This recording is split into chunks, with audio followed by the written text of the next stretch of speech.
Amen. C'est ça, la foi vient de ce que l'on... Hier, nous avons donné des définitions, mais nous voyons des démonstrations, la démonstration de la grâce de Dieu. Et c'est des coïncidences.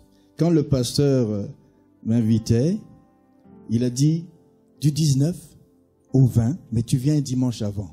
J'ai dit, bon, ben encore une fois, je vais passer ma fête ailleurs. Les enfants disent, c'est toujours pareil, tu es jamais là. Je dis, c'est pas grave, Dieu seul sait. Mais j'aimerais vous dire une chose. L'audace de la foi, là, vous voyez, parfois on ne peut ne pas avoir cette audace tout de suite. L'exemple, c'est Moïse. Un homme avec une foi incroyable. À tel point qu'il n'avait plus à exercer la foi. Il fonctionnait sur le principe de sa connaissance face à face avec Dieu.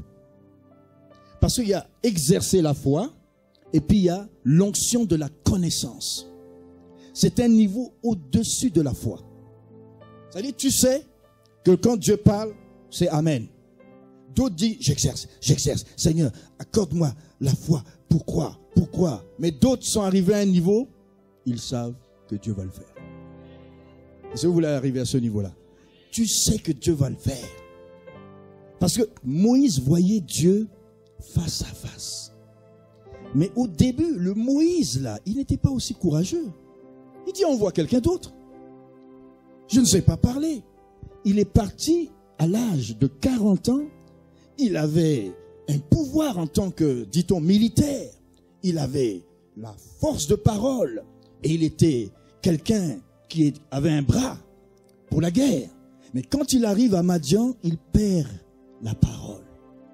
Il bégaye. Et Dieu lui dit, maintenant je t'envoie. Dieu l'avait brisé. À un moment, quand tu es dans la chair, tu te sens capable. Dieu dit non, tu n'es pas audacieux à ma manière. Paul aussi était comme ça. Dieu veut nous amener à un point où nous devons dépendre de lui. Tu te sens petit, même si tu es quelqu'un de grand dans le monde, il faut qu'il t'amène à un niveau où ton audace repose sur lui. Par contre, vous connaissez David. David était audacieux, il n'avait pas 80 ans comme Moïse. Quand Dieu a appelé Moïse, il avait 80. Et il a fait 40 ans avec Israël. Mais David avait 15 ans. Lui, il connaît Dieu. Dans la brousse, il prend le lion, il le déchire. L'ours, avec ses griffes, il le tue. Le petit, il arrive devant un géant. Il dit, toi, tu es rien du tout. Mon avantage, j'ai l'alliance de Dieu avec moi. Toi, tu es un incirconcis. David connaissait son Dieu, pourtant il était jeune. Moïse a appris Dieu à 80 ans. Mais il n'avait pas l'audace de David. David était audacieux, très jeune. C'est pour ça que ça a fait de lui un grand roi en Israël. Quelqu'un dit Amen. Donc tu peux être dans cette salle, au tout début de ta vie chrétienne, tu peux ressembler à David. Tout est possible. Et souvent, les plus anciens dans la foi vont te freiner. J'étais comme toi, fais attention. Mais les David, ils ne tiennent pas compte de ceux qui veulent les décourager. Son grand frère dit, je sais, je connais ta prétention, tu es venu ici pour voir la guerre, etc. Mais David s'est détourné de lui, il n'a rien dit de mauvais. Amen. Il y a des gens qui vont essayer d'arrêter ton audace. Ah oui, mais j'étais là dans la foi depuis longtemps. Mais toi, tu es qui? Tu viens d'arriver et tu prétends. Mais c'est parce que ton audace connaît Dieu. Et ceux qui ont l'air d'être des anciens combattants, je sais qu'il n'y en a pas ici. Il y a des anciens combattants, ils ont combattu, oui, tu sais, moi, avant, depuis la guerre 14-18, j'ai cru en Dieu, mais aujourd'hui, toi, tu prétends quoi? Tu viens d'arriver, tu essayes quoi? Mais on n'est pas là à décourager, tourne-toi, dis à quelqu'un, on n'est pas là à décourager la foi des jeunes David. Laisse-lui son audace. Je refuse d'être un ancien combattant. Mais il y a des Moïse. Ils ont fait un chemin et puis ils arrivent à un moment où ils doivent croire. Et Dieu brise Moïse. Dieu lui dit, j'ai vu mon peuple. Va, délivre-le. Ah non, je ne sais pas parler. Ah non, ceci, cela. Et puis Dieu lui associe Aaron. Vous savez, quand vous hésitez trop, Dieu vous associe quelqu'un, il va couper la bénédiction en deux. Et celui-là, il lui a coûté très cher. Aaron n'était pas dû pour être un prophète. Il allait être un sacrificateur. Mais Moïse, étant très craintif, a associé Aaron et le veau d'or est né. Vous voulez partager votre bénédiction en deux? Soyez courageux alors. Amen. Nous allons prier. Gloire à Dieu. Béni soit ton nom, Saint-Esprit. Commence à prier. Commence à prier pour ton cœur. Tu dois recevoir quelque chose. Tu veux recevoir quelque chose. Une foi qui a du courage. Une foi audacieuse. Un zèle pour Dieu. Au nom de Jésus, éclaire-nous en cette journée. Merci pour les miracles qui prennent forme dans les cœurs et qui prennent place dans cette salle. Seigneur, agis et augmente en nous la confiance que ce message nous amène comme un tremplin, un saut, une audace pour notre foi. Au nom de Jésus, Amen. Alléluia. Acclame pour la parole.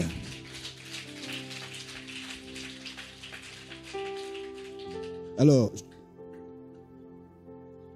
vous savez, ce n'est pas parce qu'on est chrétien, qu'on connaît Dieu, qu'on ne sera pas dérangé par l'ennemi, même si on est audacieux,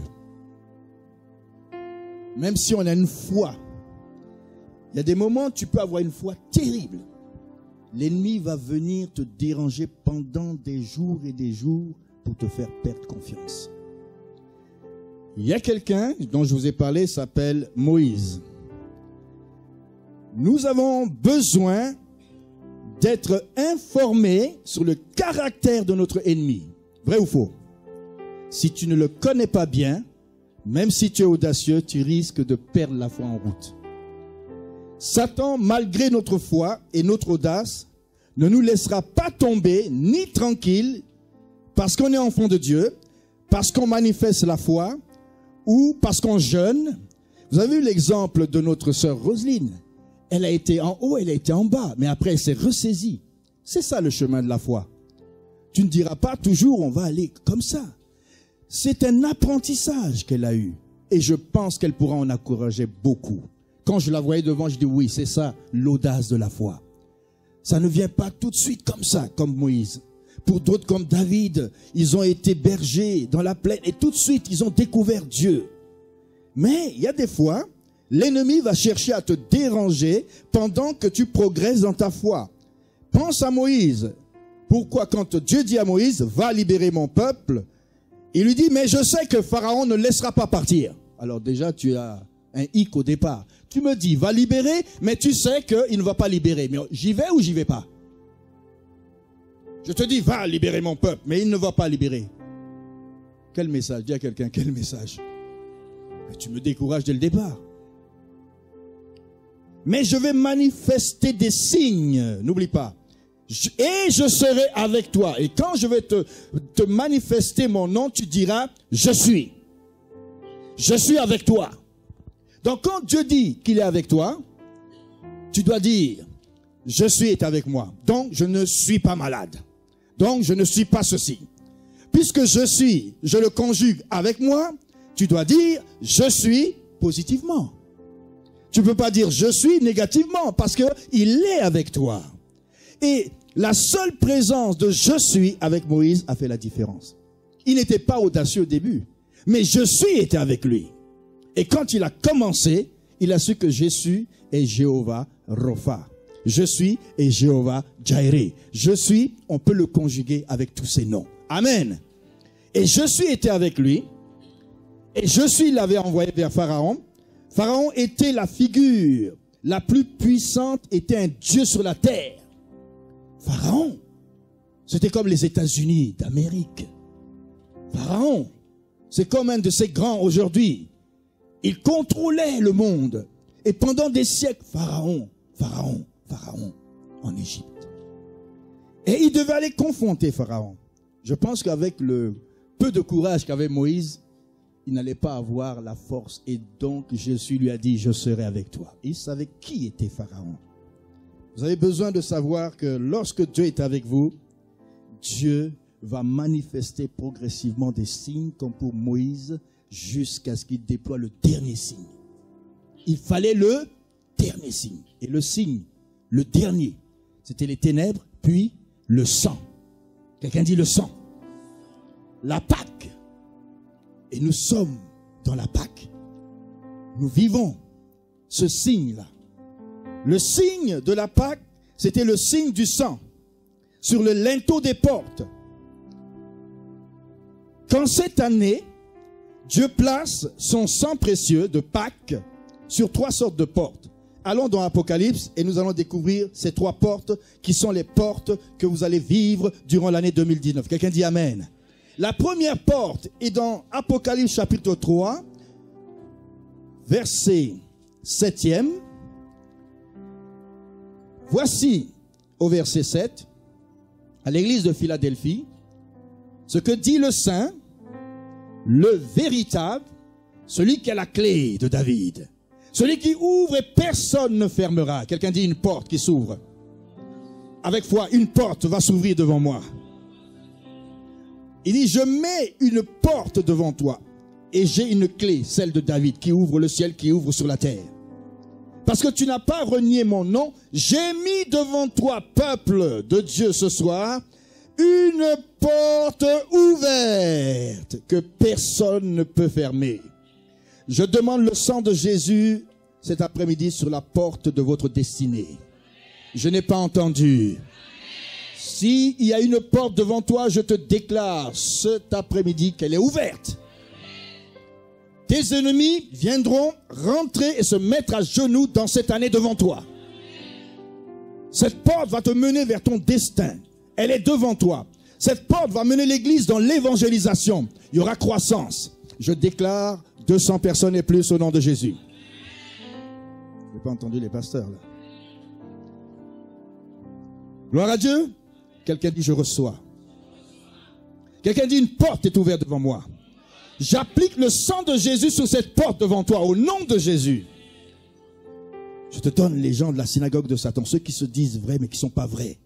Une porte est devant vous. J'applique le sang de Jésus sur cette porte. La deuxième porte, au chapitre 3, verset 20, c'est celle de l'église de Laodicée. Et il dit, moi je reprends, verset 19, et je châtie ceux que j'aime, aie donc du zèle, et répands-toi. Voici, je viens, je me tiens à la porte, et je frappe. Si quelqu'un entend ma voix, et ouvre la porte, j'entrerai chez lui, et je souperai avec lui. Cette porte, c'est celle de ton cœur. Je veux qu'elle s'ouvre. Mais Jésus ne peut pas l'ouvrir, c'est toi seul. Une porte vers le dessein, tu veux que ça réussisse? Elle est ouverte. Mais Jésus a besoin d'entrer dans ton cœur. Ce n'est pas pour l'évangélisation, c'est pour une église. Si tu as très peu d'intimité depuis ce jour, je veux que tu ouvres la porte de l'intimité. Que tu prennes plus de temps en 2019 avec Jésus. Je voudrais que le sang de Jésus soit appliqué sur la porte des cœurs ce soir. Ouvrez votre cœur à Jésus. Vous voulez réussir cette année? Plus d'intimité. Dis à quelqu'un, plus d'intimité. Plus de présence de Jésus. Laisse-le entrer plus profondément. Ne le laisse pas au salon, laisse-le dans la chambre d'intimité. Et j'applique le sang de Jésus sur cette porte cet après-midi, au nom de Jésus.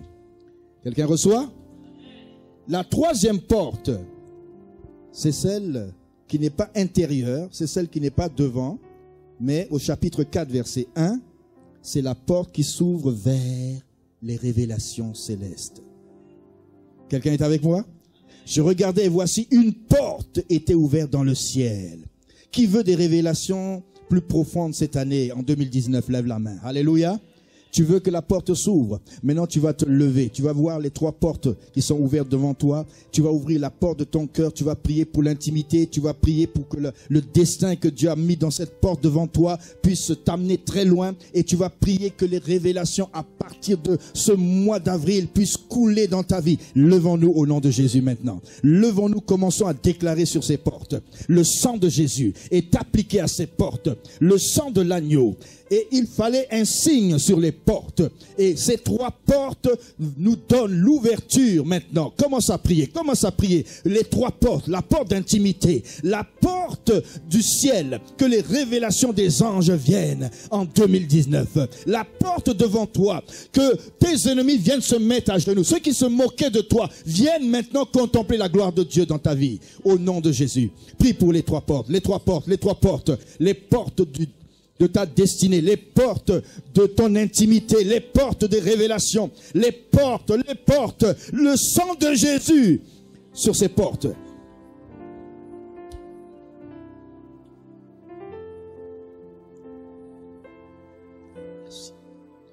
Quelqu'un dit Amen? Quelqu'un dit les portes. Il fallait un dernier signe. Tu peux t'asseoir. Ce signe touchait le linteau des portes à Pâques. Et Moïse a dû attendre jusqu'au dernier signe. Et je t'ai parlé de 3 portes. Que le sang de Jésus puisse être déposé sur ces 3 portes. Vous savez, dans le monde spirituel, avant que tu n'aies la victoire sur les hommes, tu dois avoir la victoire avec Dieu. Comme Jacob, il a combattu. Il a combattu avec un ange. Et il a prévalu sur l'ange. Et après, il a prévalu sur les hommes. Son ennemi, c'était Ésaü, son frère. Mais tu dois d'abord prévaloir spirituellement. Tu dois dominer au niveau spirituel avant de dominer au niveau terrestre. Comme Jacob, lutteur avec Dieu, mais avant tout lutteur avec Dieu et après lutteur avec les hommes. Tu dois prévaloir au niveau spirituel. Mais quand tu veux prévaloir au niveau spirituel, tu as besoin de savoir une chose est importante, c'est la présence de Dieu. Et cette présence s'est manifestée à Moïse à travers le sang d'un agneau. Dieu lui a dit, je serai avec toi. Mais il me faut arriver au dernier signe. Si on n'arrive pas là, je ne laisserai pas aller le peuple. Il faut que Pharaon voit ce signe. C'est le sang. Et cet après-midi, nous sommes à Pâques. Le signe du sang est sur chacun de nous. Sur nos cœurs, sur les portes. Et nous allons prévaloir. Et quand il a eu ce signe, eh bien, il a pu maintenant aller et vaincre. Il y a une chose que j'aimerais que tu apprennes, c'est qu'à cause de la présence de Dieu et du sang sur les Israélites et sur Moïse, il y avait une restriction de l'ennemi. Il ne pouvait pas toucher à aucun juif. Quelqu'un dit le sang. Mais une restriction qui empêche l'ennemi de te toucher et qui montre que ce sang, en dessous, il y a la présence de Dieu. Le sang met une restriction sur l'ennemi. Et ce sang-là donne un champ de force que je vais appeler plus tard épikaizo, c'est-à-dire une onction qui te couvre. Et ce champ de force va être différent selon chacun de nous. Je m'explique. La présence du sang, mais il y a un champ qui entourait Moïse, qui empêchait Pharaon de le toucher. Est-ce qu'on est ensemble? Pharaon pouvait donner un ordre à ses soldats pour tuer Moïse. Mais il n'arrivait pas. Et Moïse n'arrêtait pas de faire des signes jusqu'au dernier. Parce que le sang était comme une restriction sur Moïse. La présence de Dieu était une restriction pour l'ennemi de toucher à Moïse. C'est à cause du sang de Jésus. C'est la présence de Jésus qui empêche l'ennemi de vous toucher. Et met un empêchement, une restriction. Quelqu'un dit une restriction. Bien-aimé, cette restriction amène par ta foi, par ta consécration, un champ que j'appelle de force. Parce que quand un enfant de Dieu vit avec Jésus, il est une lumière. Mais la lumière est différente d'un homme, d'une femme à l'autre. Il y en a qui ont une lumière qui brille comme le soleil, d'autres comme la lune, d'autres lointains comme des étoiles. Et l'ennemi sait très bien le champ de force de chacun. Ce que j'ai comme champ de force est différent du tien. Parce que ma connaissance, ma compréhension de Dieu fait que le champ de force et ma foi va être plus grande ou plus petite. Est-ce qu'on est ensemble? Et nous allons découvrir tout à l'heure qu'est-ce que ça fait quand nous entrons en action. Quelqu'un dit champ de force spirituel. Ça dépend et ça augmente par ma consécration, par ma vie de prière, par ma foi en Dieu. Mais il y a un niveau de cette consécration, de cette vie de prière, de cette foi qui augmente à tel point que tu connais Dieu. Il y en a d'autres, tu vas leur dire, ça va marcher. D'autres vont dire, pas sûr. D'autres vont dire, eh bien, quand on va prier, les fibromes vont tomber. Mais ils s'attendent à ce que ça tombe toujours de la même manière. Mais pour d'autres, il faudra que tu passes à l'hôpital et que tu exerces ta foi pour t'en sortir de la même manière et avoir ta bénédiction. Mais le champ de force dépend de ta connaissance de Dieu, de savoir comment Dieu te dirige, comment tu exerces ta force, ta foi en Dieu. Et cela va créer autour de toi ce que j'appelle une sphère de feu, une sphère d'onction que Satan ne peut pas vaincre au nom de Jésus. Tu vas déclarer des choses dans cette sphère-là. Et beaucoup même ne savent pas qu'à cause de ce champ de force, tu impactes les gens dans ta maison, dans ton église, dans une ville, dans une nation, et tu ne sais pas que c'est à cause du champ de force. Regardez l'apôtre Anicée. Il a un champ de force que vous ignorez. Le pasteur Rodrigue a un autre champ de force. Mais l'apôtre Dondon a un autre champ de force. Ça dépend maintenant de la consécration que nous avons en Dieu, de notre connaissance de Dieu, de notre expérience de foi. Amen. Il y a des choses qu'il va déclarer et vous allez être bénis même si vous n'exercez pas votre foi. Vous savez que Lot a suivi Abraham, n'est-ce pas? Abraham était béni, Lot était... Il y a des gens qui sont bénis dans cette église et ils ne savent pas que c'est à cause du champ de force de l'apôtre Anicée. D'autres sont bénis parce que des pasteurs ont exercé un champ de force sur leur vie. Quelqu'un dit champ de force. Ça vient de ma compréhension de Dieu. Moïse avait un champ de force étendu à tel point qu'il pouvait arriver devant Pharaon. Il savait que Dieu l'entend. Il est demain là, il y aura des sauterelles. Je dis, hein? Des sauterelles. Il y a des sauterelles. Comment il pouvait avoir ça? Parce que sa connaissance de Dieu avait monté de plusieurs niveaux. Et en plus, un homme qui monte 40 jours sur la montagne, il descend. Le lendemain, il remonte 40 jours encore. Est-ce que vous imaginez qu'il a un champ de force qui équivaut à quoi? 80 jours de jeûne et de prière sans manger, sans? Tu as déjà fait ça? Ah, tu dis, je vais exercer la foi de Moïse. Hey. Quelqu'un dit champ de force. Il y a des jeunes que votre apôtre prend, vous ne savez pas qu'est-ce qu'il fait dans la présence de Dieu. Mais quand il est là, il y a le champ de force, vous attire dans des bénédictions, vous ne savez pas cela. Vous bénéficiez des grâces de ce ministère. À cause du champ de force, de la foi de cet homme, de l'onction de cet homme. Je vais maintenant vous amener quelque part dans ce qu'on appelle Luc chapitre 1. Allons dans Luc chapitre 1 pour comprendre l'action du champ de force. Luc chapitre 1. Et j'appellerai cela la foi avec la couverture sur votre vie qui s'appelle épikaizo. Quelqu'un dit épikaizo. Alors c'est quoi cela, apôtre Dondon? J'appelle ça un champ de force. Dans Luc chapitre 3, commençons d'abord dans Luc chapitre 1, verset 35. L'ange lui répondit, le Saint-Esprit viendra sur toi.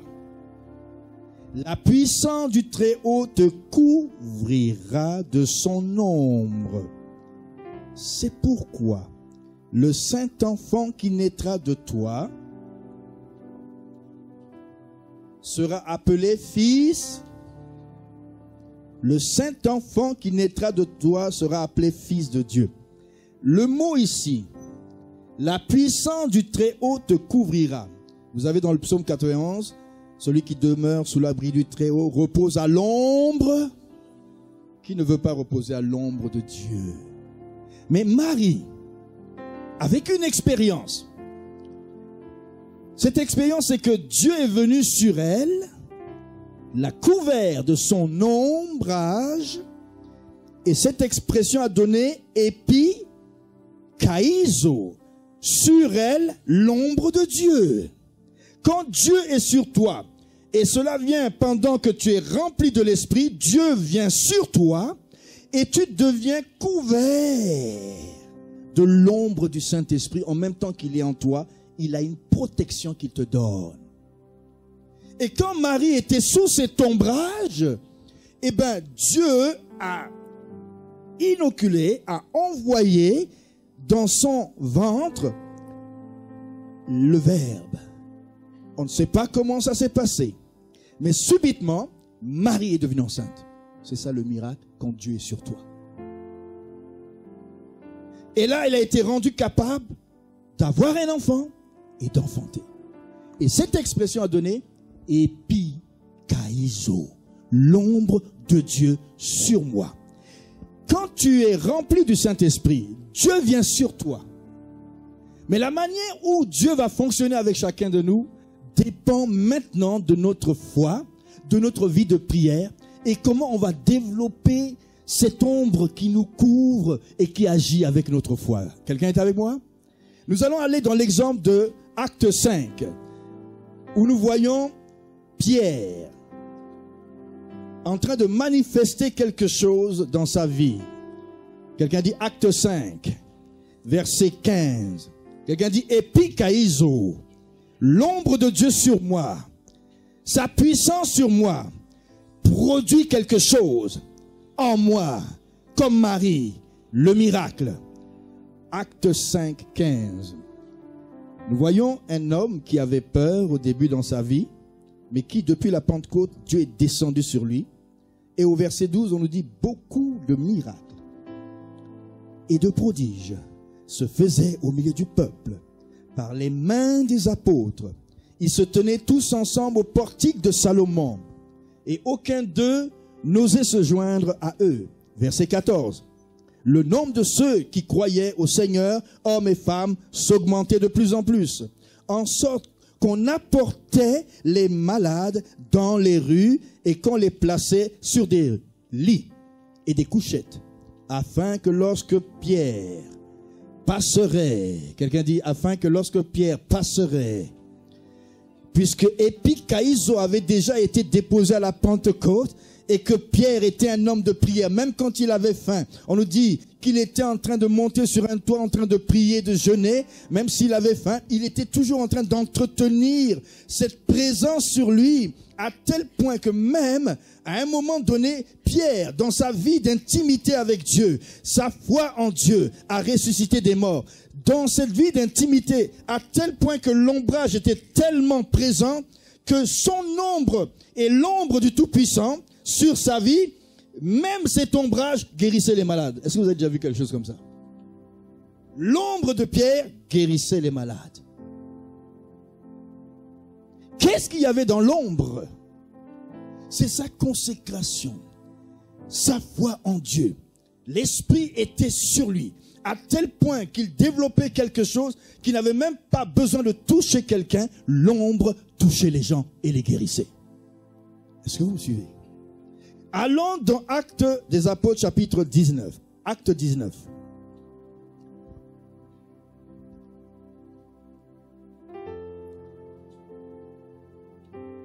Verset 11.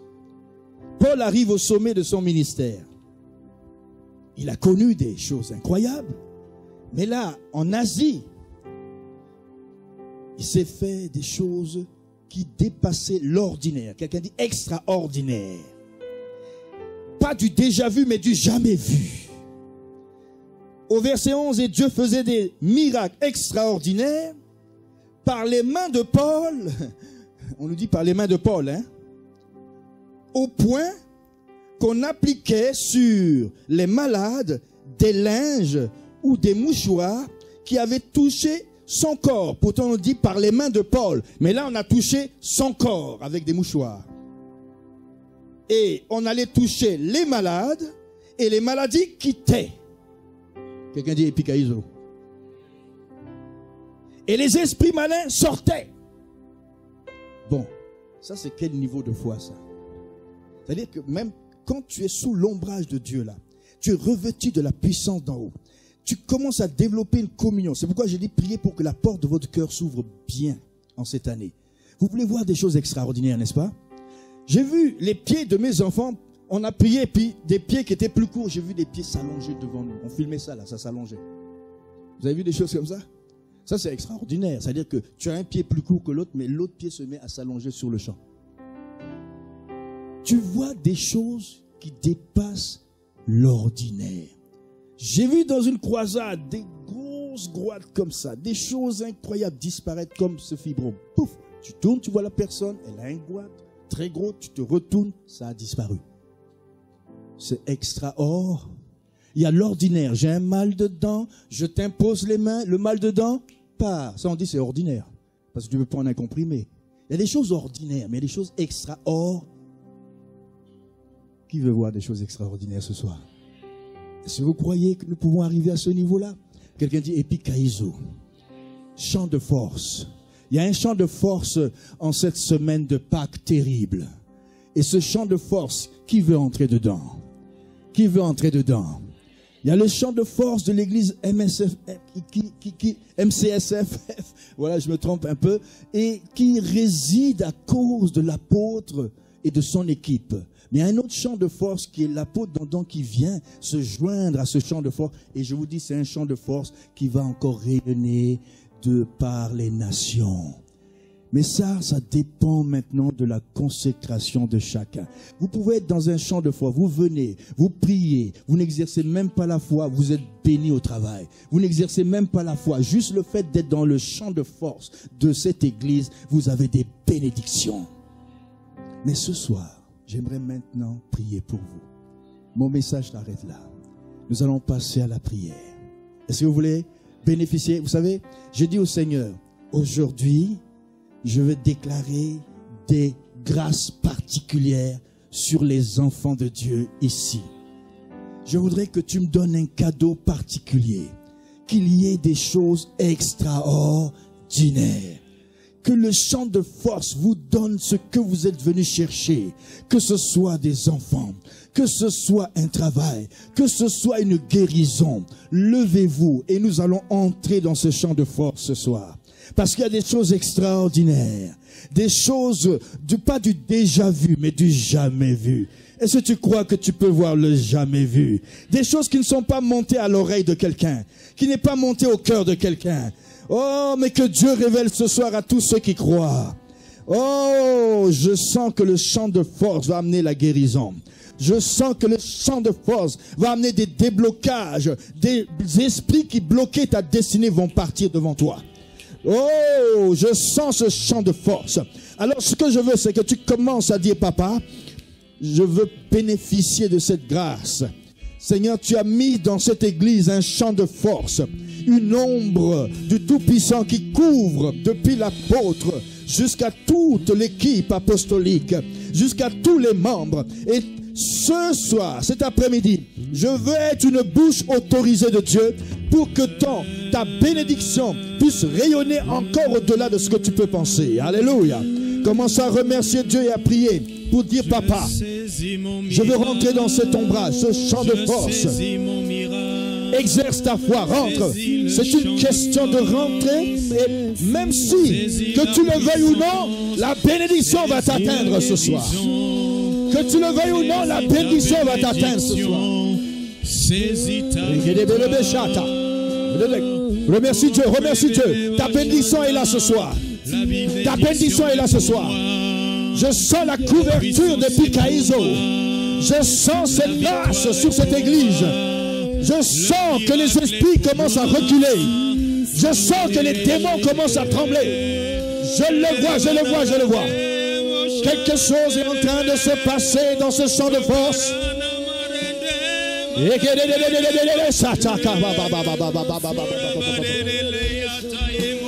La guérison est sous ses ailes.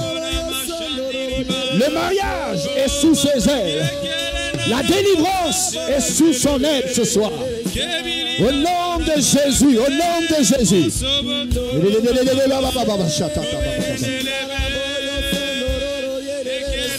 Plein Place ta foi et ta confiance dans celui qui est et qui a dit je suis là ce soir avec toi.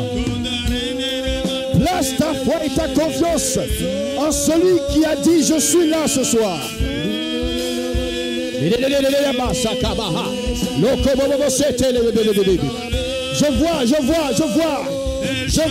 vois une onction en train de se répandre. Je sens sa présence. Elle est glorieuse. Elle est en train de couvrir plusieurs personnes ce soir. Elle est en train de couvrir. Jésus est en train de te couvrir. Lève les mains.